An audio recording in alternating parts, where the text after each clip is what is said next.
Shalom, putra-putri kerajaan surga yang dikasihi Tuhan dan juga saya sayangi. Puji Tuhan kalau pada kali ini kita akan merenungkan firman Tuhan dalam seri ke-45 Pesan Penggembalaan. Kali ini judulnya adalah Kesederhanaan yang Memancarkan Kekuatan. Kesederhanaan yang memancarkan kekuatan. Saudara berbicara tentang kesederhanaan. Tentu saja ada yang seperti tema pada kali ini dalam seri pesan penggembalaan, bahwa ada kesederhanaan yang bisa memancarkan kekuatan. Tidak bisa diremehkan begitu saja oleh karena tampilan yang sederhana. Tetapi juga pada pribadi yang lain, memang mereka adalah orang-orang yang hidup di dalam kondisi sederhana. Seperti saya misalnya adalah berasal dari keluarga yang sederhana. Papa saya adalah penjaga gudang dan mama pada waktu itu adalah operator dari faksimili di kantornya. Saudara, kami berenam saudara-saudara yang ada di dalam keluarga dengan kondisi orang tua seperti itu memang hidup sederhana. Tetapi yang kita renungkan pada kali ini adalah kesederhanaan yang memancarkan kekuatan. Pandemi 2020 yang tidak mudah untuk kita lewati mengajarkan satu hal yang sangat penting, saudara. Apa itu? Kesederhanaan.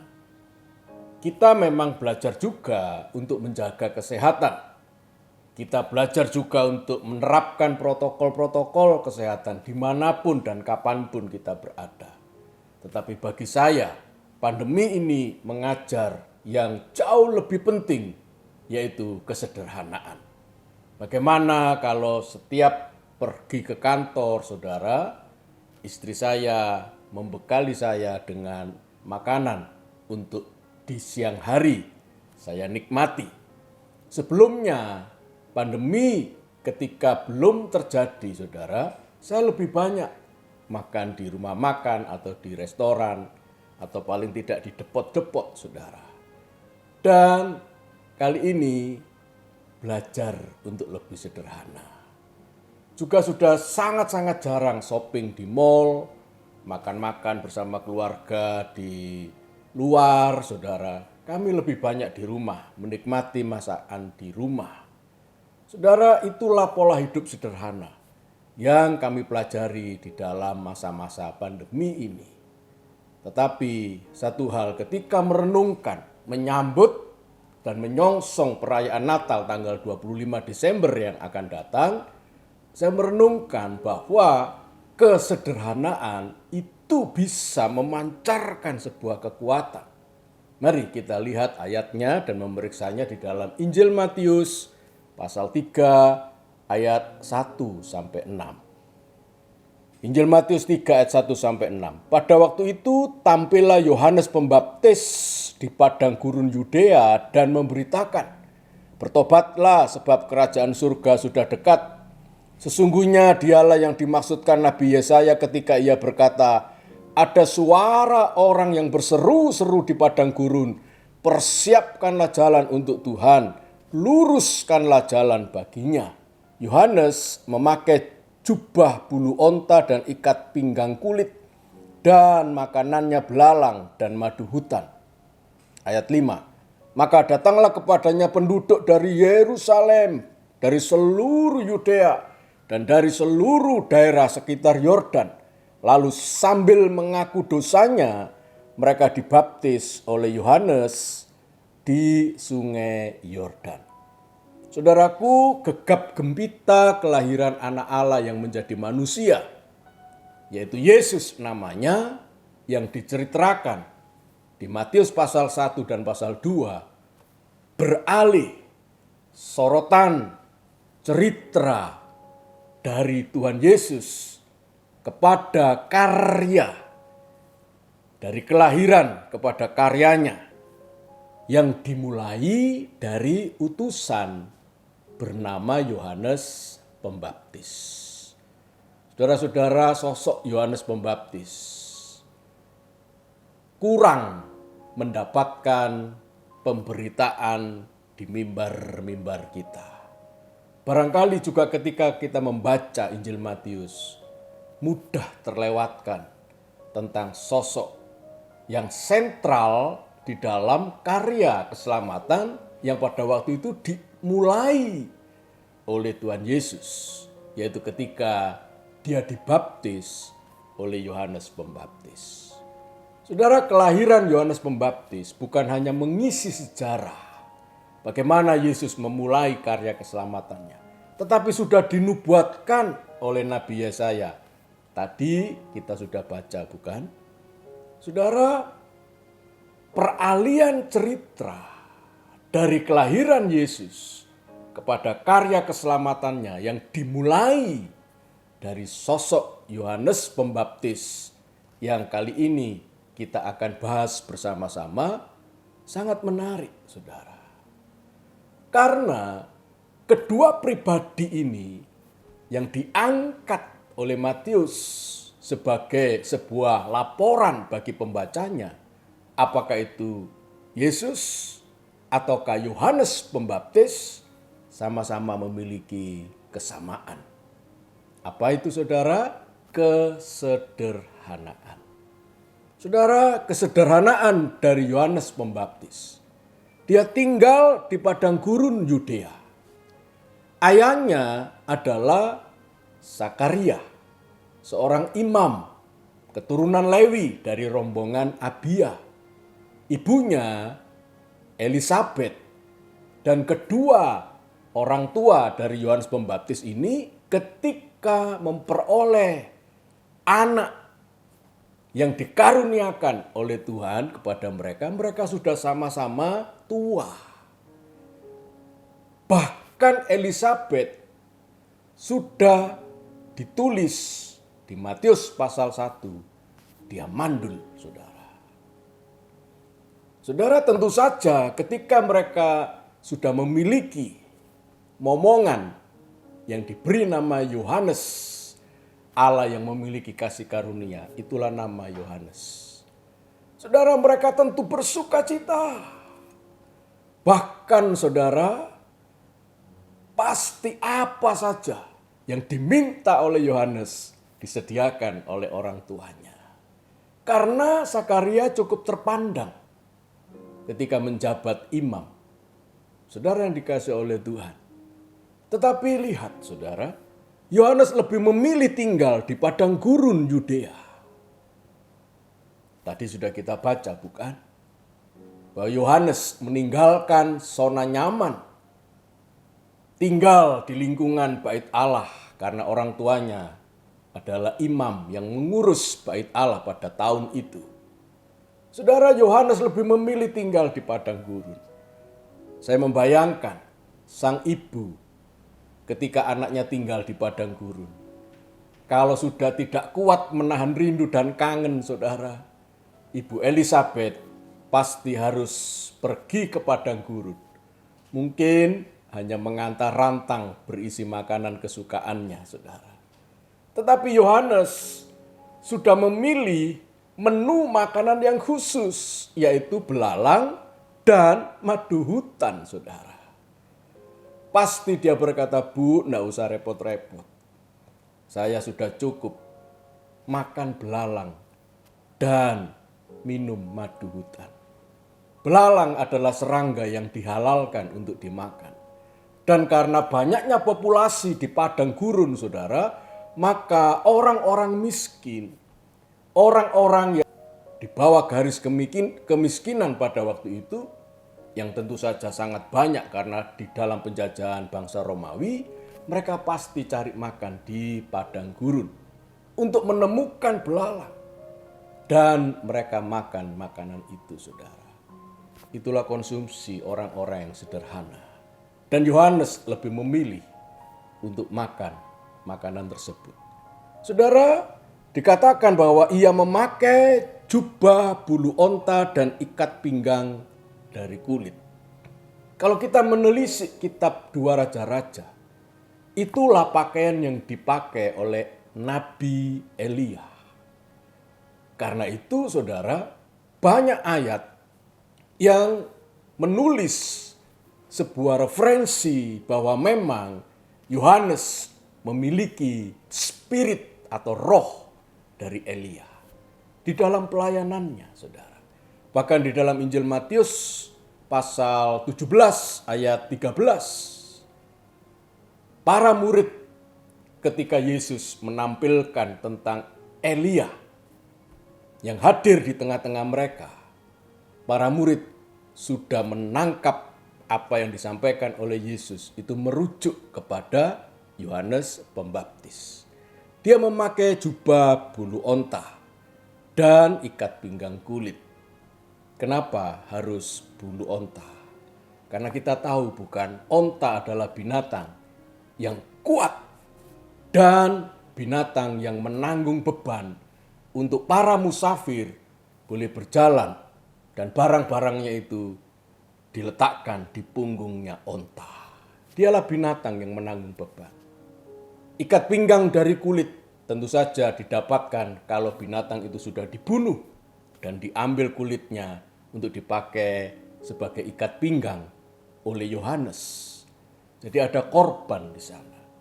Jadi apa yang dikenakan oleh Yohanes Pembaptis merupakan sebuah kesederhanaan yang juga mendeklarasikan siapakah dia. Dia hanyalah seorang utusan. Saudara, utusan itu wajib berlari-lari mendahului rombongan raja. Raja yang akan mengunjungi daerah tertentu, mengirimkan utusan. Supaya utusan ini bisa berlari-lari mempersiapkan jalan yang baik. Kalau jalan itu berlekuk-lekuk, maka tugas daripada utusan untuk memperbaiki dan mempersiapkan jalan itu bagi lewatnya rombongan raja. Dan kalau itu merupakan kepulangan dari raja dan rombongan yang sudah memenangkan perang, saudara, maka utusan ini berlari lebih dulu ke kota raja. Ibu kota kerajaan pada waktu itu, saudara, harus didatangi lebih dulu oleh utusan itu yang berlari-lari mendapatkan warga kota. Dan dia berkata dengan suara yang keras, kita menang, raja sebentar lagi akan datang. Itulah tugas seorang utusan. Yohanes tahu diri, siapakah dia sebenarnya. Ketika orang-orang bertanya, apakah engkau adalah Mesias? Yohanes berkata, bukan, aku cuma suara. Akulah utusan yang menyuarakan raja akan datang. Raja kita adalah raja yang sudah memperoleh kemenangan. Raja berkunjung ke kota ini. Mungkin seperti itu suara-suara yang digemakan oleh seorang utusan. Kita lihat kesederhanaan dari Yohanes Pembaptis. Tetapi juga kesederhanaan dari sang pengutus, sang raja yang kepadanya Yohanes mengabdi. Siapa itu saudara? Yesus. Matius 1, Matius 2, dan selanjutnya setelah pelayanan Yohanes Pembaptis, sorotan kamera dari yang diceritakan oleh Matius berpindah kepada Tuhan Yesus. Bagaimana dan apa yang dikerjakan oleh Yesus sepanjang pasal di buku Matius ini, saudara, itulah yang diangkat oleh Matius. Sama dengan utusannya, raja yang datang ini pun penuh dengan kesederhanaan. Lahirnya saja di kandang domba. Saudara tahu, di Bethlehem itu adalah peternakan domba yang begitu besar, saudara. Banyak domba yang dipelihara, diternak di sana. Untuk apa domba-domba itu diternak begitu banyak, saudara? Untuk dipersembahkan di bait Allah. Itu kuncinya, saudara. Dan Yesus lahir di kandang domba bukan kebetulan. Bukan hanya sekedar lahir oleh karena penginapan-penginapan sudah menutup pintunya bagi pasangan Yusuf dan Maria. Tetapi ketika saya membaca sebuah tafsiran yang sangat bagus, disitulah Yesus lahir untuk menyatakan bahwa dialah juga anak domba yang dipersembahkan untuk dosa-dosa manusia. Oleh karena itulah misi tujuannya dia lahir. Saudara, Yesaya 53 ayat 2-3 berkata begini. 700 tahun sebelum kelahiran Yesus, Yesaya dengan lantang, karena pasal ini disebut pasal mesianik, sebagai taruk, ia tumbuh di hadapan Tuhan dan sebagai tunas dari tanah kering. Ia tidak tampan dan semaraknya pun tidak ada. Artinya penuh dengan kesederhanaan, tidak semarak. Sehingga kita memandang dia dan rupa pun tidak, sehingga kita menginginkannya. Dia tidak diingini oleh manusia, bahkan tidak dipandang dan tidak dihargai oleh bangsanya sendiri, saudara. Karena apa? Karena tidak tampan dan tidak semarak, penuh dengan kesederhanaan.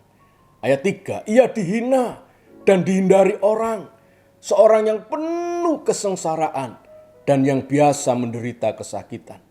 Ia sangat dihina sehingga orang menutup mukanya terhadap dia, dan bagi kita pun dia tidak masuk hitungan.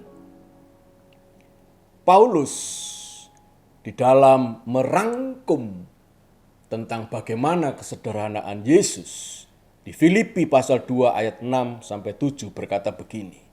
Yang walaupun dalam rupa Allah tidak menganggap kesetaraan dengan Allah itu sebagai milik yang harus dipertahankan, melainkan telah mengosongkan dirinya sendiri dan mengambil rupa seorang hamba, mengambil rupa seorang budak, dan menjadi sama dengan manusia. Kesederhanaan yang memancarkan kekuatan. Baik Yohanes Pembaptis maupun Tuhan Yesus, walaupun hidup di dalam kesederhanaan, tetapi kesederhanaan yang dihidupi oleh mereka berdua penuh dengan kekuatan. Dan mari kita pun pengikut-pengikutnya harusnya hidup dengan sederhana. Karena dalam kesederhanaan itu memancarkan kekuatan. Pak Andreas, kekuatannya Yohanes Pembaptis lalu di mana? Di ayat 5 dan ayat 6 yang tadi kita baca, saudara, bahwa seluruh penduduk kota Yerusalem, seluruh wilayah Yudea, dan dari seluruh daerah sekitar Yordan, berbondong-bondong penduduknya datang pada Yohanes. Dan di ayat 6, mereka dengan sukarela dan dengan tulus mengaku dosanya. Dan mereka mau dibaptis. Baptisan yang menyatakan pertobatan mereka. Kenapa? Karena Raja kebenaran Yesus itu mau masuk dalam lingkungan mereka. Dan itulah yang harus dikondisikan oleh Yohanes. Pada waktu itu, saudara, orang yang mau dibaptis adalah menyatakan diri sebagai pengikut dari yang membaptis dia. Jadi orang-orang itu, para penduduk di Yerusalem, Yudea, dan sekitar sungai Yordan, mereka menyatakan diri, Pak Yohanes, kami ini adalah murid Anda. Baptislah kami. Kami mengaku dosa-dosa yang selama ini kami lakukan. Perlu saudara ketahui, 400 tahun ada the silent period antara kitab Maleakhi dan kitab Matius ini, saudara. Saudara, 400 tahun itu Allah memalingkan mukanya dan hanya memberikan punggungnya kepada manusia karena bangsa pilihannya sendiri menolak nabi-nabi yang dikirim diutus supaya mereka bertobat. Selama 400 tahun terjadi the silent period, Allah diam, tidak memberikan firman. Tetapi saudara, kondisi yang beku dan dingin seperti itu karena Allah tidak menyapa lagi umatnya, tiba-tiba mencair. Dengan tampilnya Yohanes Pembaptis, dengan roh Elia yang menyadarkan mereka tentang pertobatan dosa. Hebat sekali, bukan? penuh dengan kekuatan yang dibungkus dengan kesederhanaannya. Menutup pesan pengembalaan kali ini, saya ingin saudara-saudara mengetahui adanya orang yang sangat-sangat kaya. Namanya Bapak Warren Buffett. Saudara, orang ini adalah orang terkaya nomor 3 di Amerika, bahkan mungkin di dunia. Beliau adalah pakar usaha investasi. Apa yang dikerjakan oleh beliau, saudara, di dalam dunia jual beli saham, itu bisa dikendalikan oleh otak daripada Bapak Warren Buffett. Sehingga dia disebut seorang penyihir investasi. Wow, hebat sekali saudara. Pengaruhnya begitu luar biasa. Apa yang dia kendalikan sebagai investasi pasti sukses. Karena itu dia mendulang banyak dolar. Tetapi yang luar biasa saudara, dia hidup dalam kesederhanaan. Setiap pagi ketika dia harus ke kantor saudara, dia pasti mampir di restoran saji McDonald. Apa yang dia beli saudara? Burger dengan minumannya. Tidak lebih dari kalau dikurskan rupiah 48.000. Bayangkan seorang miliuner yang hartanya ratusan triliun saudara. Makanan pagi hanya seharga 48.000. Rumah yang dia tinggali itu mulai dia tinggal di sana tahun 1958. Hampir 70 tahun dia tidak pernah pindah rumah. Dan tidak pernah tergoda untuk membeli mansion yang ada di tempat-tempat yang kawasan elit, saudara. Dia cukup tinggal di rumahnya yang sederhana dengan 5 kamar. Dan tidak pernah tergoda untuk membeli di tempat real estate yang sangat mahal. Padahal dia mampu. Tahu saudara mobilnya? Dia tidak pernah berganti mobil. Dia berkata, untuk apa aku berganti mobil baru? 1 tahun aku tidak menghabiskan 5.000 kilometer. Karena kantorku dekat. Saudara, kalau dia ingin ganti mobil, dia beli mobil bekas. Dia perbaiki mobil itu dan dia naiki, saudara. Dan dia tidak pernah punya hobi yang aneh-aneh dan mahal. Hobinya adalah main gitar ukulele. Dia seorang pemain gitar ukulele, saudara. Dan dia nyanyi-nyanyi di rumahnya. Anak-anaknya mengenalnya sebagai bapak yang sangat baik. Dan selalu tinggal di rumah. Dan tidak hanya itu, dia hanya menghabiskan waktunya dengan hobi main bridge, main kartu bersama keluarganya. Dan yang luar biasa, dia memang adalah orang yang beriman kepada Tuhan Yesus. Karena itu dia hidup dengan sederhana. Tetapi powerful ketika mengendalikan bisnis investasinya. Saudara, mari menyambut Natal tahun ini. Di mana kita masih berada dalam pandemi yang tidak mudah seperti ini. Kita belajar kesederhanaan. Biarlah itu tertancap dalam pikiran kita. Kita memandang Yesus yang lahir di dunia ini. Kita merayakan Natalnya. Tetapi mari kita pun juga belajar sebuah kesederhanaan. Karena itu kita pasti akan bisa meneladani Yohanes Pembaptis. Menjadi utusan, menjadi the messenger yang mengabarkan kabar keselamatan dan sukacita bagi dunia ini. Amin. Tuhan memberkati saudara. Mari kita nyanyikan pujian lama. Ku mengasihimu. Haleluya.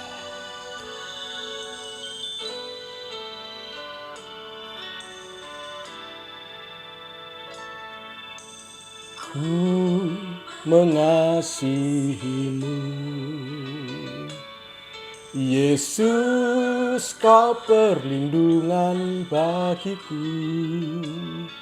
Kau beriku kelepasan, kau beriku kemenangan. Ku bersyukur padamu. Ku mengasihimu. Yesus, kau perlindungan bagiku. Kau beriku kelepasan, kau beriku kemenangan. Ku bersyukur padamu. Hosana bagimu di tempat yang maha tinggi. Hosana bagimu Yesus di tahta maha kudus. Ku memujimu selalu, ku sembah kau selamanya. Sungguh Yesus, ku cinta padamu. Kami menyatakan cinta kami kepadamu Tuhan, karena kesederhanaanmu yang rela untuk lahir bagi kami manusia, bahkan tinggal di tengah-tengah kami, membuat kami selamat, membuat kami memiliki masa depan yang indah. Bahkan rumah Bapa yang kekal Tuhan berikan bagi kami, karena kami percaya beriman kepada Yesus sebagai Tuhan dan Juru Selamat kami. Terima kasih Tuhan, kami belajar bahwa di dalam kesederhanaan memancar sebuah kekuatan yang besar. Biarlah itu kami hidupi sebagai pengikut-pengikut-Mu ya Tuhan Yesus. Berkat anugerah daripada Allah Bapa, kasih karunia Yesus Sang Putra, dan persekutuan dengan Allah Roh Kudus memberkati kami mulai sekarang sampai Maranatha, Tuhan Yesus datang kembali. Dalam nama Tuhan Yesus kami berdoa, amin. Sampai bertemu kembali saudara di pesan penggembalaan yang akan datang. Tuhan memberkati. Haleluya.